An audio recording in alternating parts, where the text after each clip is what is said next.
आज बनाएंगे इतने सारे तामझाम को डालकर बहुत ही झंझट भरी रेसिपी पनीर लबाबदार की सब्जी। और ये देखिए कितनी बढ़िया सब्जी हमने बनाकर तैयार की है। और हम एक सीक्रेट चीज डालेंगे इसमें जिससे ये सब्जी गाढ़ी और लबाबदार बन जाएगी। ये सब्जी आपने ज्यादातर होटल रेस्टोरेंट ढाबा और शादी विवाह पार्टियों में ही खाई होगी, लेकिन अब आप घर पर ही बनाइए। यह सब्जी जो होटल ढाबा रेस्टोरेंट और हलवाई से भी ज्यादा बढ़िया और स्वादिष्ट है, जो देखने में भी बढ़िया है और स्वाद में भी लाजवाब है। और कितने बढ़िया तरीके से और कितने आसान तरीके से हमने ये सब्जी बनाकर तैयार की है, सब हम आपको अपनी इस वीडियो में बताने जा रहे हैं। तो स्टेप बाय स्टेप बात करें जी। तो चलिए शुरू करते हैं पनीर लबाबदार बनाने का प्रोसेस, ठीक है जी। और यह बहुत ही झंझट भरी रेसिपी है पनीर लबाबदार। आप कहोगे भाई झंझट भरी क्यों है? तो जब आप कहीं किसी के यहाँ जाते हो या शादी ब्याह पार्टी में जाते हो और आपको यह सब्जी मिल जाए तो आप तो बड़े ही स्वाद से इसको चटकारे ले लेकर और पेट भर के खाते हो। लेकिन जब घर पर बनानी पड़ जाए तो बहुत झंझट लगता है, दुनिया भर का सामान इकट्ठा करना पड़ता है, फिर उसको बनाना पड़ता है। तो ये झंझट भरा ही हो जाता है। खैर अब बनाना तो है ही। तो सबसे पहले लिया हमने अमूल क्रीम, फिर अमूल का मक्खन और अमूल की चीज, रिफाइंड ऑयल लिया है, लहसुन है, अदरक है, हरी मिर्च है, जीरा है, जरा सी काली मिर्च है, साबुत धनिया है, काजू के टुकड़े हैं, कसूरी मेथी है, बड़ी इलायची, लौंग और दालचीनी है। टमाटर दो तरह से हमने काट के लिए हैं, बड़े और छोटे टुकड़ों में। प्याज को भी हमने दो तरह से काट लिया है, छोटे और बड़े टुकड़ों में। और एक शिमला मिर्च को बारीक चॉप कर लिया है हमने। और मलाई पनीर लिया है अमूल वाला हमने। हमने क्रीम मक्खन पनीर वगैरह सब अमूल का लिया है। आप चाहो तो किसी भी कंपनी का ले सकते हैं, इसमें कोई दिक्कत नहीं है। और ये कश्मीरी मिर्च है हमारे पास, ठीक है जी। और जो भी सामान डलेगा इसके अंदर वह हम आप साथ के साथ आपको बताते रहेंगे। तो सबसे पहले करते हैं पनीर को मैरिनेट करके छोड़ देते हैं, फिर इसके बाद हम करेंगे अपनी ग्रेवी की प्रक्रिया शुरू।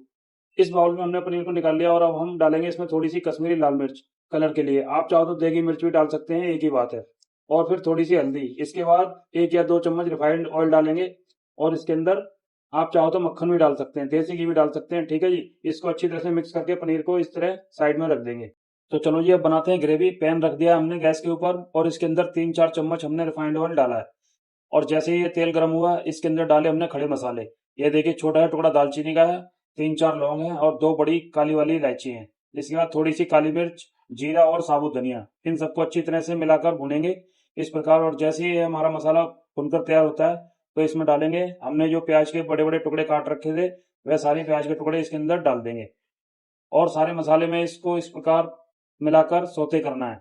इसको ज्यादा फ्राई नहीं करना है, ज्यादा भूनना नहीं है, बस मुलायम होने तक भूनना है प्याज को, ठीक है जी। और उसके बाद यह देखिए हमने जो शिमला मिर्च चॉप करके रखी थी उसमें से आधी शिमला मिर्च के टुकड़े इसके अंदर डाल दिए हैं। इनको भी मुलायम होने तक पकाना है, ज्यादा ब्राउन नहीं करना है। और जब ये दोनों चीज अच्छी तरह से मुलायम हो जाती है तो इसके अंदर डालेंगे जो हमने 7-8 पीस लहसुन के रखे हैं वो, और अदरक के जो टुकड़े कर रखे हैं वह, और 10-12 पीस काजू के, इनको ऐड कर दिया है तीनों चीजों को। इनको भी थोड़ा सा मुलायम होने तक भूनना है। इसके बाद जो हमने टमाटर के टुकड़े काट रखे हैं बड़े बड़े, उनको इसके अंदर डाल दिया जाएगा। और साथ ही थोड़ी सी हल्दी, थोड़ी कश्मीरी लाल मिर्च और नमक, इन तीनों चीजों को डालकर ग्रेवी को अच्छी तरह से अलटते पलटते हुए फ्राई करना है 1 मिनट के लिए। और फिर इसके अंदर डालेंगे एक छोटा गिलास पानी, या आप बड़ा गिलास आधा भर के डाल दें जी, ठीक है जी। हमें ज्यादा पानी इसके अंदर नहीं डालना है क्योंकि हमें पनीर लबाबदार बनाना है। तो ग्रेवी जो हम बनाएंगे वह ज्यादा पतली नहीं होनी चाहिए, गाढ़ी ग्रेवी होनी चाहिए, ठीक है जी। और इसको एक उबाल लगाना है और उबलने के बाद गैस को कर देंगे बंद। और इस ग्रेवी को ठंडा करके मिक्सी के जार में पीस करके ग्रेवी कर लेंगे तैयार, ठीक है जी। और जब तक ये ग्रेवी बनती है तब तक करते हैं हम एक और जरूरी काम। और ये हमने रख ली है कढ़ाई फिर से गैस पर, और इसके अंदर डाला है 3-4 चम्मच रिफाइंड ऑयल। आप मक्खन या देसी घी भी डाल सकते हैं। और इसके बाद मैरिनेट पनीर को इसके अंदर डाल दिया और इसको अच्छी तरह से इस प्रकार अलटते पलटते हुए हल्का सा फ्राई करना है। और इसको निकाल कर रख देते हैं फिर से साइड में इस प्रकार, ठीक है जी। चलो जी अब फिर से रख लिया हमने कढ़ाई गैस के ऊपर सब्जी बनाने के लिए। और इसके अंदर डाला है 3-4 चम्मच रिफाइंड ऑयल और साथ में थोड़ा सा मक्खन। और जैसे ही गर्म होता है इसके अंदर डाला है थोड़ा सा जीरा। और उसके बाद जो बारीक चॉप करके हमने हरी मिर्च रखी हुई थी वो ऐड कर दी। और जैसे ही थोड़ी सी भुनती हैं इसके बाद ऐड कर दी हमने बारीक चॉप की हुई प्याज। इसको थोड़ी देर सोते करना है। और जैसे ही प्याज थोड़ी सी भुनकर तैयार होती है इसके बाद हमने डाल दी है बारीक चॉप की हुई शिमला मिर्च, ठीक है जी। इसको लगातार चलाते हुए फ्राई करना है। कहने का मतलब है प्याज को मुलायम होने तक फ्राई करना है, ज्यादा ब्राउन या जलाना नहीं है, ठीक है जी। उसके बाद जो अपने बारीक चॉप करके टमाटर रखे हुए थे वह डाल देने हैं। और इसके साथ ही एक बार फिर थोड़ी सी कश्मीरी लाल मिर्च डाली है, और साथ ही लाल मिर्च पाउडर और धनिया पाउडर, और साथ में स्वाद अनुसार नमक। और इसके बाद थोड़ी सी चीनी डाल दी है। ये सारे मसाले डालकर टमाटर प्याज और शिमला मिर्च की ग्रेवी को 1 मिनट तक भूनना है। और इसके बाद हम डालेंगे अमूल क्रीम। और इसको अच्छी तरह से मिक्स कर देंगे और करछी की सहायता से यह जो प्याज टमाटर वगैरह हैं इनको दबा दबा कर इस प्रकार मैश कर देंगे। अब देखिए ग्रेवी कितनी बढ़िया बन चुकी है। ग्रेवी इसी प्रकार खड़ी खड़ी रहनी चाहिए, तभी सब्जी लबाबदार बनेगी। और इसके साथ ही ऐड कर दिया है हमने जो टमाटर प्याज का पेस्ट बनाकर तैयार किया हुआ था उसको। इस दोनों ग्रेवी को मिक्स करिए और अब देखिए कितनी गाढ़ी हमारी ग्रेवी बनकर तैयार है, पतली भी है और इसमें थोड़ा गाढ़ापन भी है। अब जो हमारे पास मक्खन बचा हुआ था वह भी इसके अंदर डाल देंगे और साथ में ही डाल देंगे जो पनीर हमने फ्राई करके रखा हुआ था। ठीक है जी, बिल्कुल रेस्टोरेंट होटल वाला लुक और स्वाद आने वाला है सब्जी के अंदर। जैसा आप कभी शादी विवाह पार्टी में गए होंगे तो लबाबदार पनीर खाया होगा, बिल्कुल वैसी ही सब्जी बनकर तैयार होने जा रही है।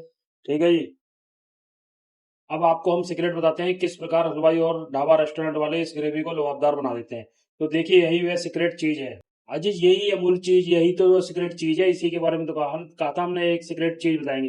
तो ये चीज है ना, यही सीक्रेट चीज है जो इस ग्रेवी को लबाबदार बनाएगी। एक छोटा सा पैकेट था हमारे पास चीज का, वह इसके अंदर हमने इस प्रकार कद्दूकस में ग्रेट करके ऐड कर दिया है। और जैसे ये चीज इसके अंदर मेल्ट होगी गर्म होकर, तो ये ग्रेवी पनीर वाली हमारी बन जाएगी एकदम लबाबदार। तो वो आप खुद देख सकते हैं ग्रेवी हमारी कितनी गाढ़ी हो चुकी है, बिल्कुल लबाबदार। ठीक है जी, सब्जी हमारी बनकर तैयार हो चुकी है। इसको हमें ज्यादा उबालना या पकाना नहीं है। अब इसके अंदर ऐड करेंगे गरम मसाला और साथ में ही कसूरी मेथी, जो इसके स्वाद को और दुगना कर देगी। ठीक है जी, सब्जी हमारी बनकर तैयार है। लेकिन अभी आप इस सब्जी को देखकर आप कह रहे होंगे कि भाई ये सब्जी तो जैसी होटल रेस्टोरेंट ढाबा और शादी विवाह पार्टियों में होती है लाल लाल तेल की तरी वाली, ऐसी तो ये है नहीं, ये तो पीली पीली सब्जी दिख रही है। तो भाई इसकी वजह यह है कि यह सब्जी हमने अपने खाने के लिए अपने घर बनाई है। ठीक है जी, और ज्यादा तेल चिकनाई खाना सेहत के लिए हानिकारक होता है। और अगर आपको तेल चिकनाई से कोई ऐतराज नहीं है तो आप घी की या रिफाइंड तेल की मात्रा ज्यादा बढ़ा सकते हैं। हमने आपको दिखाते हुए 3-4 चम्मच ऐड किया था इसके अंदर। अगर आपका मन करे तो आप रिफाइंड तेल की मात्रा थोड़ी सी बढ़ा दें, तो यह सब्जी तरीदार बनकर तैयार हो जाएगी, एकदम लाल लाल तरीदार, जैसे दुकानों में होटल में रेस्टोरेंट में और शादी विवाह पार्टियों में होती है। ठीक है जी, अब देखिए जी एकदम होटल ढाबा रेस्टोरेंट शादी विवाह पार्टियों वाली पनीर लबाबदार की सब्जी, झंझट भरी पनीर लबाबदार की सब्जी बनकर तैयार है। अब करते हैं इसको सर्व। ठीक है जी, देखिए कितनी बढ़िया सब्जी हमारी बनकर तैयार हुई है और इसके ऊपर हमने थोड़ी सी क्रीम और ऐड की है, साथ में हरा धनिया। अब आप घर पर अपने परिवार वालों को और सबको खिलाएं, कोई गेस्ट आ जाए तो बनाकर खिलाएं। पर है थोड़ा झंझट भरा प्रोसेस, हमने तो आपको पहले ही कहा था, लेकिन स्वाद के ऊपर झंझट थकान और टाइम कोई भी हावी नहीं हो सकता। तो कैसी लगी आपको हमारी ये रेसिपी? पसंद आए तो लाइक करें, सब्सक्राइब करें, कमेंट करें। मिलते हैं नेक्स्ट वीडियो में।